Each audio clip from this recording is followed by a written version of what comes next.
Couple minutes away, guys. Nice to see everybody on the last day of September. Thanks to everybody for jumping on the call tonight. Nice to see so many familiar faces.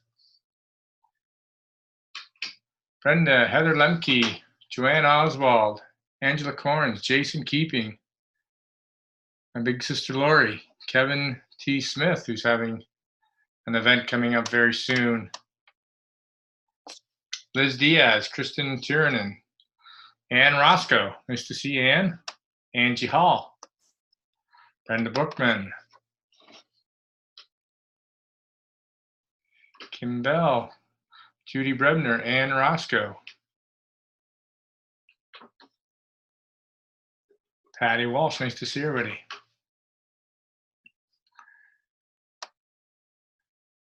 Looks like Josh is on the road, driving down that highway. Right on my way to a customer delivery. That Josh? Yeah, that was me. Just remember, keep your hands on the wheels, buddy. Oh, that's right. Absolutely. I'm paying more attention to the road than I am to you. Good stuff. I don't want to see you crash. There's I know. my partner in crime, the Doogster. Hello, Kev. How are you, buddy? Good to see you on here.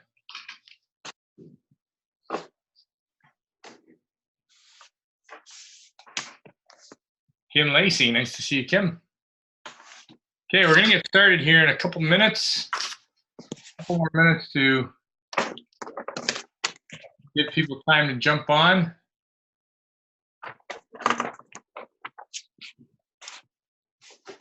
I'm gonna go into share my screen.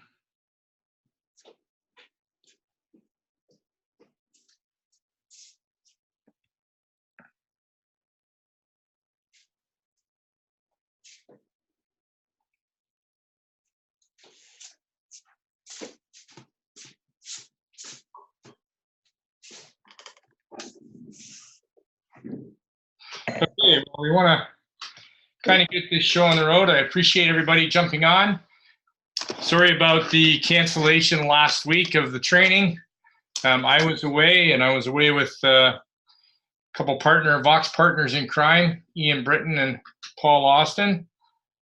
And we just didn't have a chance to put anything together, so we thought it would be a good time for a review. And so this week we get back on the horse and we get back at it again. But one of the questions that I get all the time is, how do you break the ice with somebody? How do you start a conversation? How do you, sort of go about talking to somebody about, our product without, looking like, you're being intrusive or you're, or you have an agenda or whatever. And it's a great question because it's not always easy. And I think all of us are honing our skills and we're getting better at, asking questions. And I think that starting a conversation by asking questions is absolutely paramount to people, because I think it's key that we make it about truly helping somebody than, our own agenda. So just see here for a second. What I'm going to, let me just check 1 second here.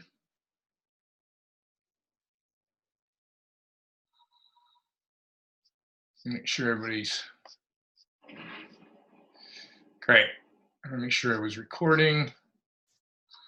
It's recording, so we're all good. Sorry. So what I'm going to try and communicate to everyone tonight is sort of some of the things that I've had in my short tenure here. Hang on 1 second. I'm going to mute everybody again.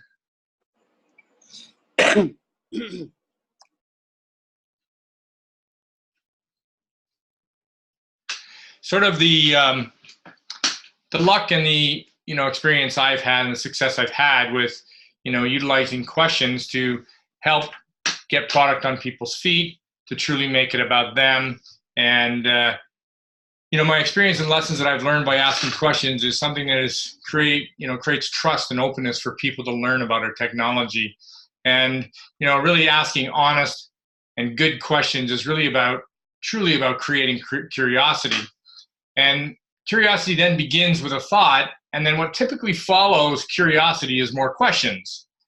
And then as it evolves, then what ultimately comes from great questioning is a lot of learning for the intended customer or person, prospect, or potential partner. So that's what curiosity is really all about. It's about learning. So a question is designed truly in the beginning to stir curiosity in the prospect, to the customer, or eventually, hopefully, a potential partner, and to make it about what they might want or be dealing with and not about you. So we're going to go through a few things tonight on some steps that I have taken to talk to people about our product, to open up the door of conversation, and to really dig in and find out, what we can help that person with, to find out what they may be dealing with in their life, to find out some struggles that they may have that we're able to provide a solution for. Because really what we are, VoxLife, is we are a solutions provider.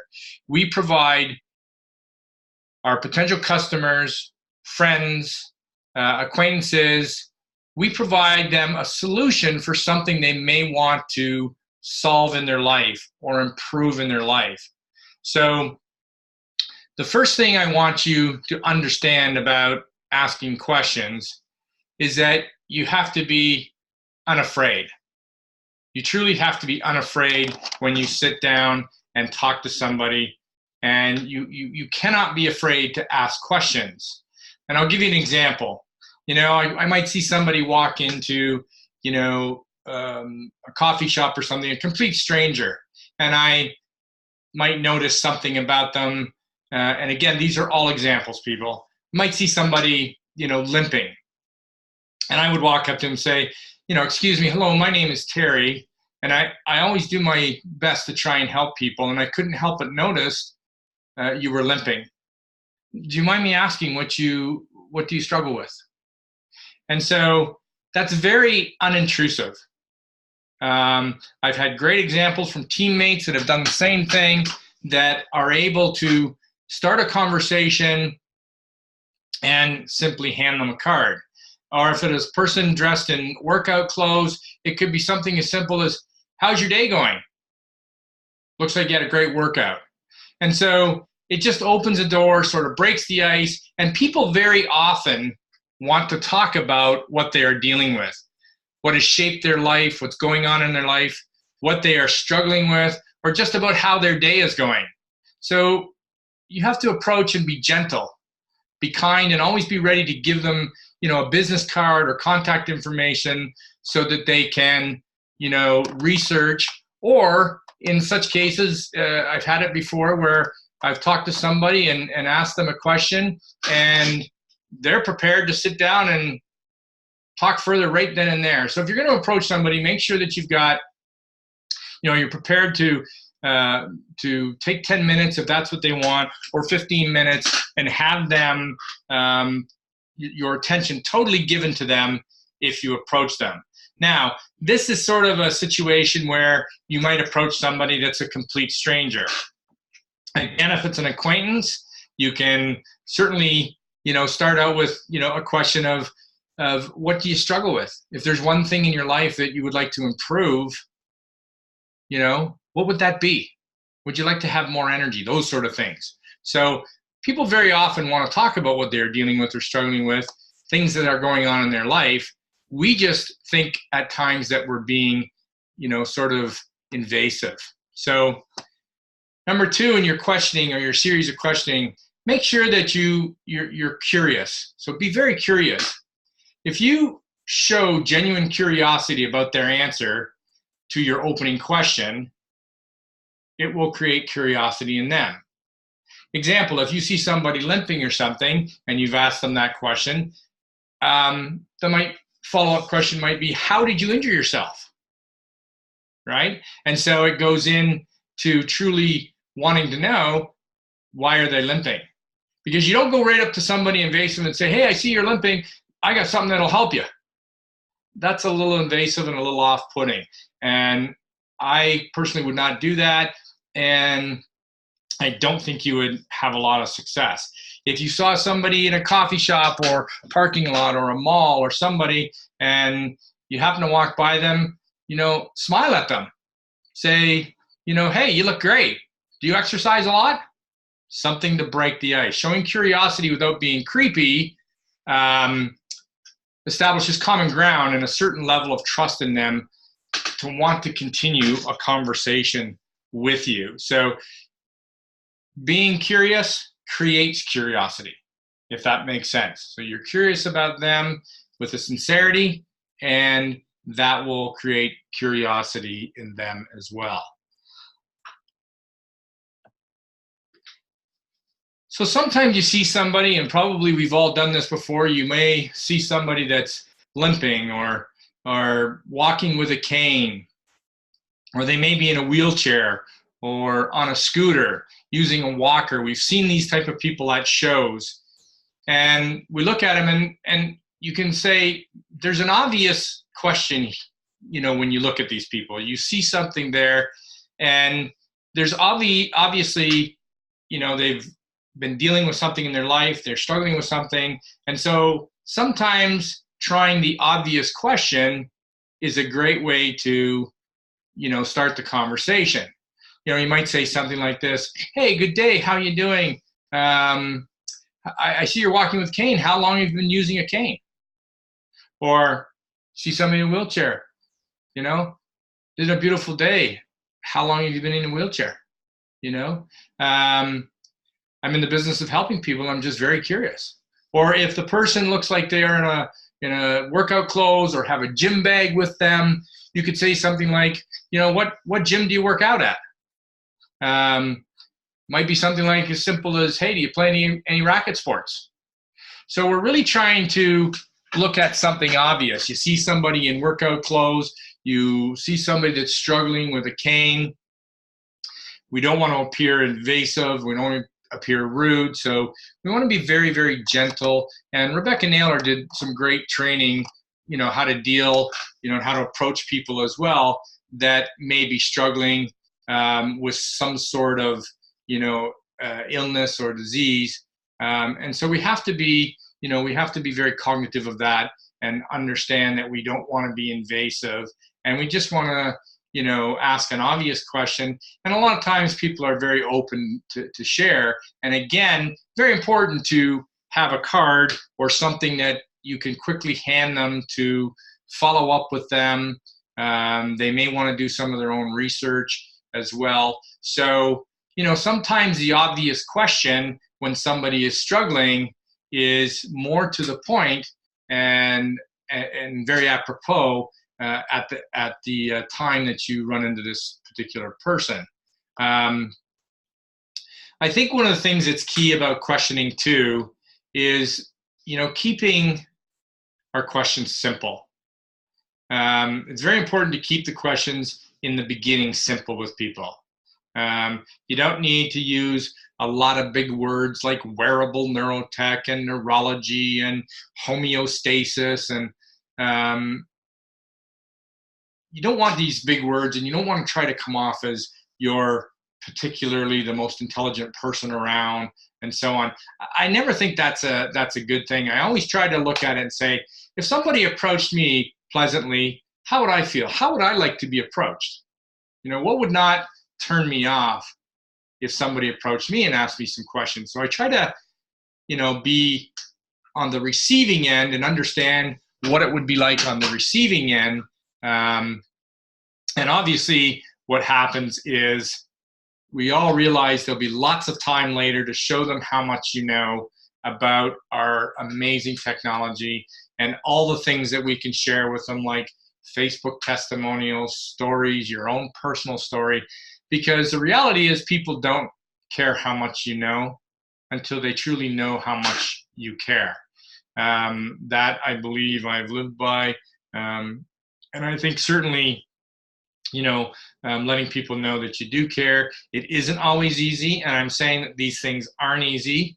They do. You will get better with it as you do it in time. But I think they are great ways and great things to follow to help you get better and help you break the ice. Because it's sort of that old analogy. When I got into Vox Life, I never really noticed too many people that were limping, or I never really noticed too many people that were wincing with pain, or I never paid that much attention to somebody that was with a walker or a cane, or I really didn't care that much about whether somebody had a great workout, to be quite honest.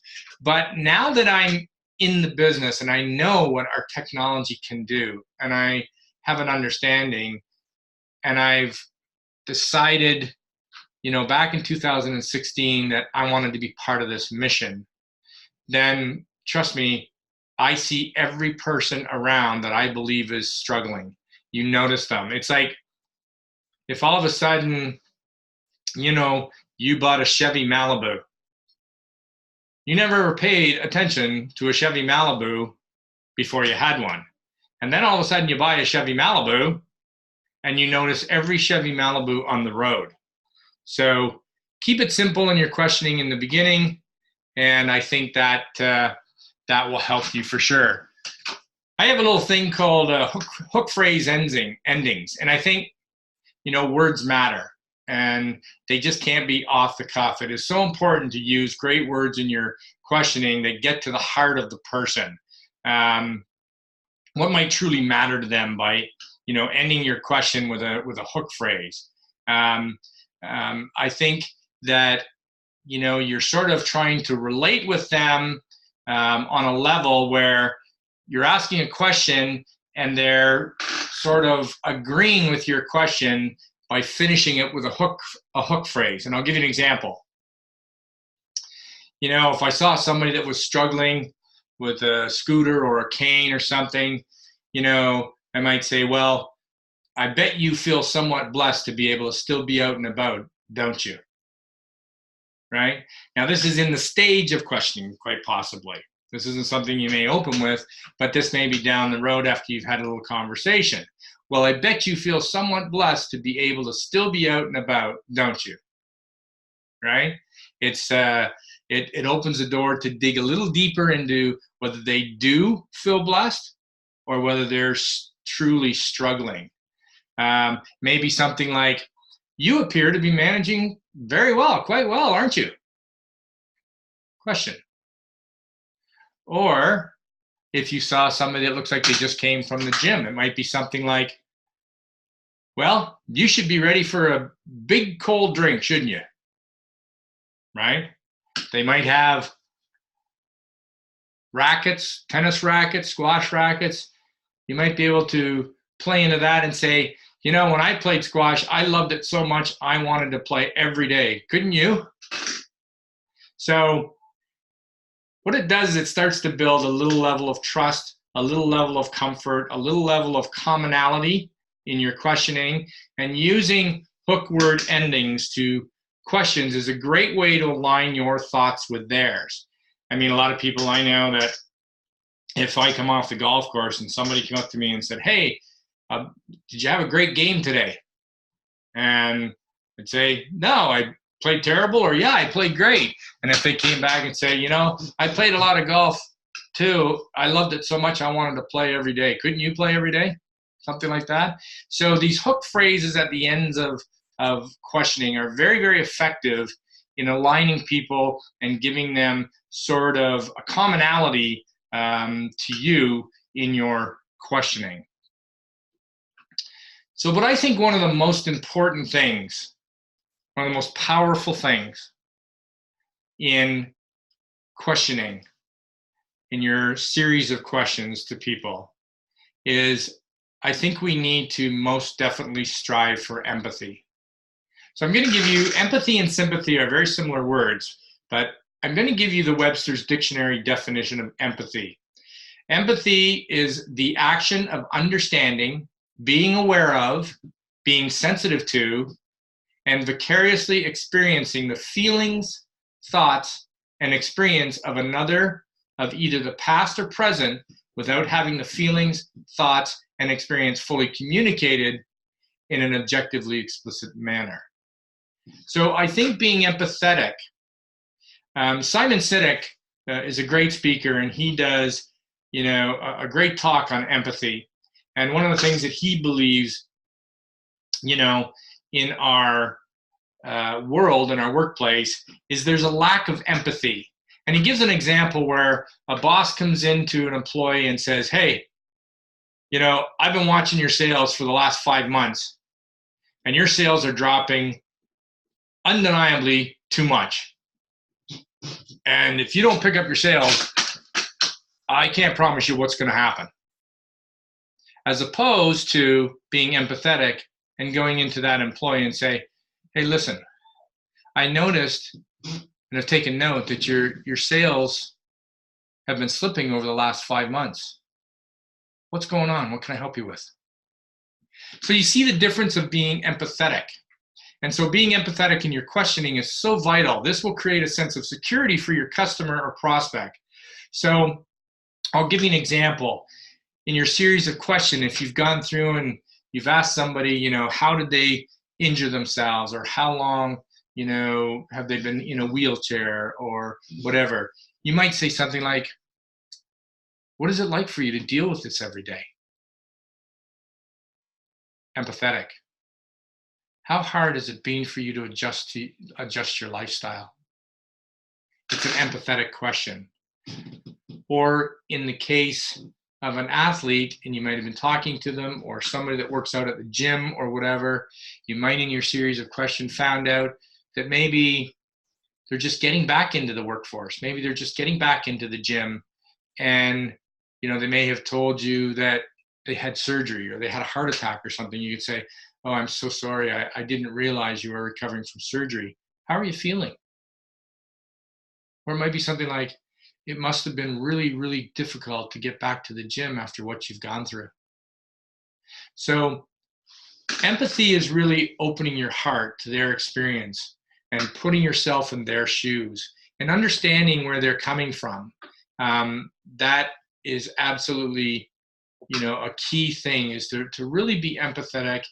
I mean, if we're truly in the business of helping people, it's not about the sale as much as it is about the solution. And so in our series of questions, we work our way down, and we get to the point where we get to number 7. We've gone through our series of questioning, and this is the time where you decide that it is the right time or not to open the door to sharing our solution called Vox Life. So I'll give you an example. We've gone through the questioning. We've asked the person what it's like to live each day in a wheelchair or a scooter or a cane, and you're being empathetic to them. And then you use the what if. You start the question with, what if? What if I could help you minimize the discomfort and fatigue you feel every day of walking with a cane? What if I could improve the quality of your life by changing something you are already wearing, believe it or not? What would that mean to you? And then wait for the answer. In the case of the gym person or the athlete, that all of a sudden you just found out has had a surgery, could be a knee operation, could have been a heart attack, could have been a hip replacement, whatever.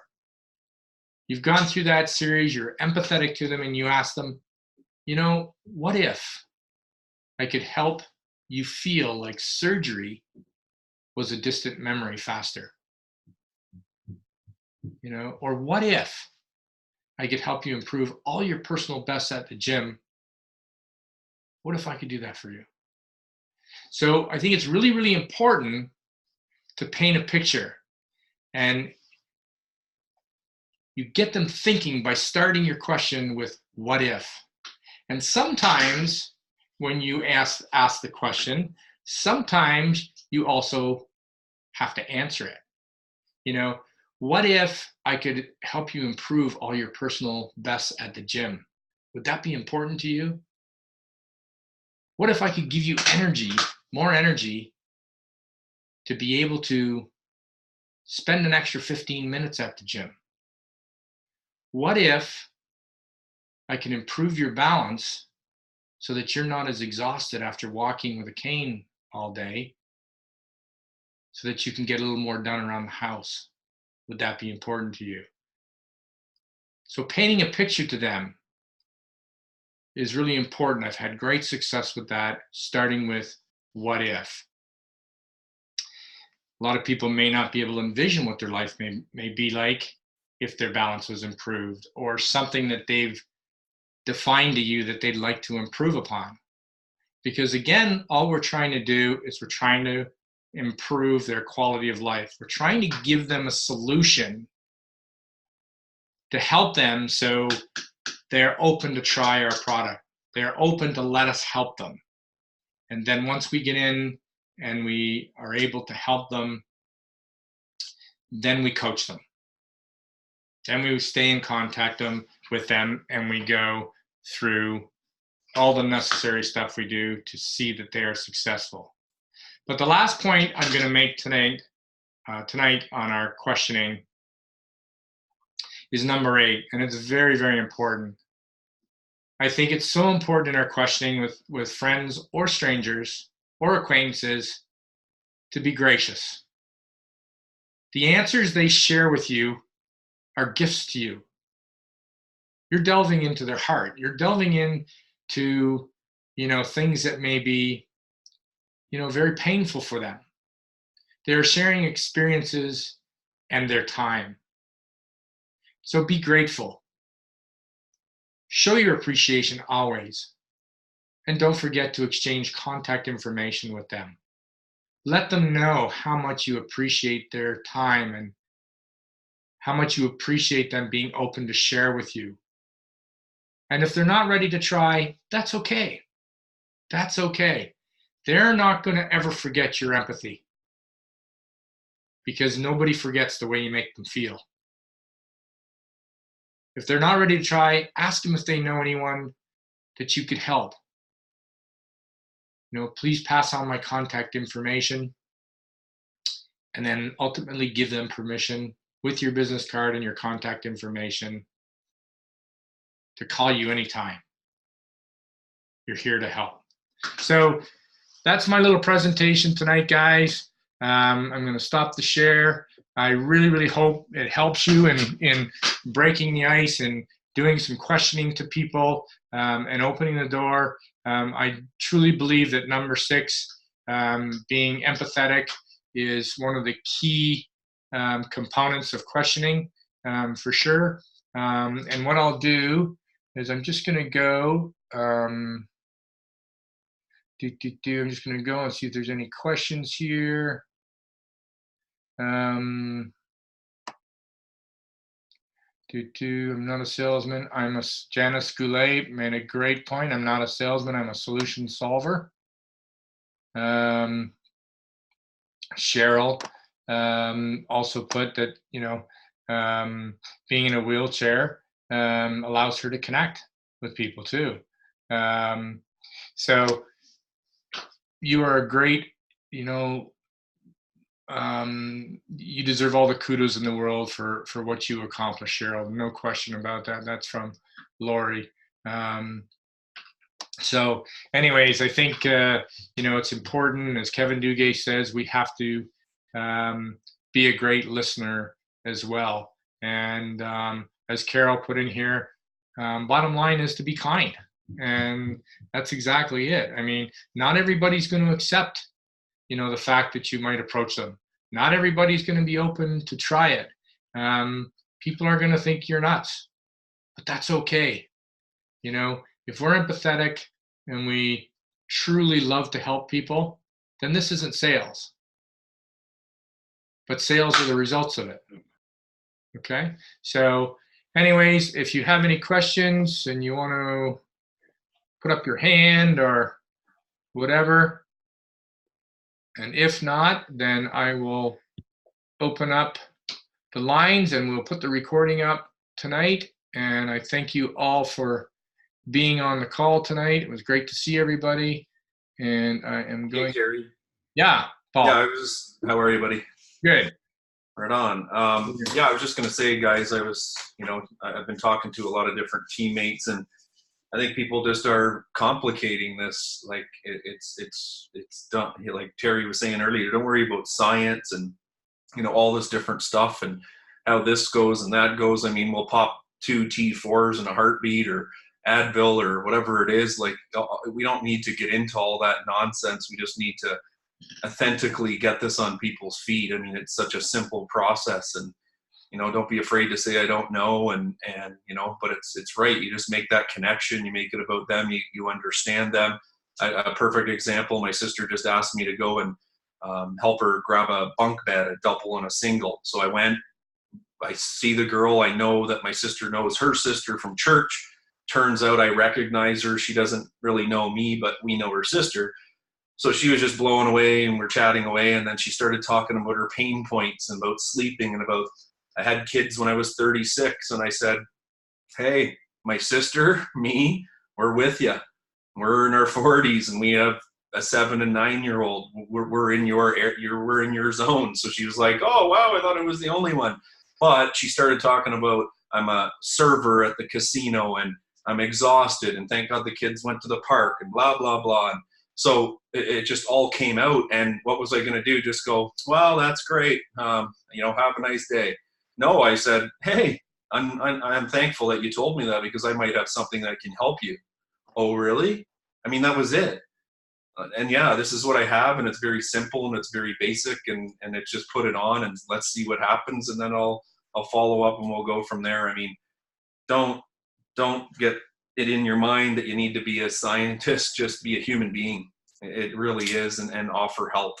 If it was a burning building, you'd run in to save someone. So this is you saving someone by offering a sock. A little easier to do than run into a burning building to help someone. And I think, Paul, you're absolutely right. We got to keep it simple, because one of the things that I found successful is, believe it or not, our solution is delivered to the body by something you're already wearing. And that always stops people right away. What do you mean? Well, you're already wearing socks. You already have insoles in your shoes. We have an amazing technology that's delivered to the body through a sock and an insole, believe it or not. That creates curiosity right away. Because a lot of times you get, nah. Yeah, really. We have 43,000 people on testimonials page. It creates the conversation and breaks the ice. So keeping it simple is so key. And I know that you've had a lot of success with being, brave enough, caring enough, whatever you want to say, to go up to people that you notice that are limping, you notice that are with a walker, and you notice them all over the place now. We all do. We see that in people, but yet we have that fear of approaching them. So hopefully some of these things will help you break the ice, will help you feel confident enough to go up, let people know why you're approaching them, that you're in the business of helping people. You can always ask them, hey, you got a couple minutes to talk? Would it be okay? It's okay if they say no. Say, okay, that's fine, great. Are you okay with me giving you my card, my information, and have a look at this phenomenal technology? And maybe we could catch up in a week or so. Where are you from? Do you live in the area? Some of those things. So keeping it simple is certainly a key for sure. So just a couple of quick announcements and reminders. Couple events going on this weekend. I guess there was a great event in Toronto last weekend that Jay was at, but there's an event this weekend in Chicago and one in Minnesota with Sherry Cares, Kevin T. Smith in Minnesota, and I think it's Noella Liberty doing Chicago, I believe. But however, if you know people in those areas, have teammates in those areas, friends in those areas, send them the link. The links are in the units tab under events in the team vaccination page. So let's reach out to whoever we can and help those people that are hosting those events to fill those seats. So anyways, let me just do one more. There's been a bunch more messages come in. Oh, Janice Goulet, great thing. Don't be a tool and use the tools. That's what we want. Yes, use the tools in the back office. My sales, Terry Lynn, my sales are higher exactly because of empathy and being able to relate and understand those with chronic illnesses. So great stuff, Terry Lynn. Always great to hear successes for sure. We have the neural path to wellness. That's the phrase that Jay has used. So again, guys, I hope this helps. I'll post the recording up very shortly. If you guys have any questions or whatever and want to reach out to me personally, by all means, give me a shout anytime. And I'm just going to unmute everybody here and we can all say good night. Okay, guys, you're all good. Thanks, Gary. We're going to their street, so you know that's a disadvantage. We got to be on our team. Good night. Bye, DC. Bye, Paul. Bye, Paul. Good night, I've heard a everybody. few of the Gary in cars, the you know, group from just in the DC. street racing world. They got Being on, everybody. I appreciate it. Thank you. Thank you, Gary in the group from Night. They got a third gen Camaro. Be on the calls tomorrow, everybody. They're gonna There's have a the call from best corporate. Street Good night. racers. We have those still on corporate call tomorrow. Check your emails. And how I know this is,